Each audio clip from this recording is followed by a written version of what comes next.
ಆದ್ರೆ ಅವತ್ತು ಅನ್ನೋ ವಿಷಯದಲ್ಲಿ ನೀವೊಂದ್ ಮಾತಂದ್ರಲ್ಲ, ನನ್ಗೆ ತೇಜು ಬೇರೆ ಅಲ್ಲ ನೀನು ಬೇರೆ ಅಲ್ಲ ಅಂತ.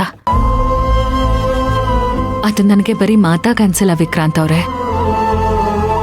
ಮನ್ಸಿಂದ ಕೊಡೋ ಭರವಸೆ ತರ ಅನ್ನಿಸ್ತು. ನಾನು ಅವತ್ತಾಡಿರೋ ಮಾತನ್ನೇ ಈಗಲೂ ಹೇಳ್ತಾ ಇದ್ದೀನಿ. ತೇಜು ಅನು ನನಗೆ ಯಾವತ್ತೂ ಒಂದೇ. ಇಷ್ಟು ವರ್ಷ ನಾನು ತೇಜುಗೆ ಎಷ್ಟು ಪ್ರೀತಿ ಕೊಟ್ಟಿದ್ನೋ ಅಷ್ಟೇ ಪ್ರೀತಿ ಇನ್ನು ಮುಂದೆ ಅನುಗೂ ಸಹ ಕೊಡ್ತೀನಿ. ಅಪ್ಪ ಬೇಕು ಅನ್ನೋ ಅವಳ ಹಂಬಲನ ಪೂರೈಸ್ತೀನಿ.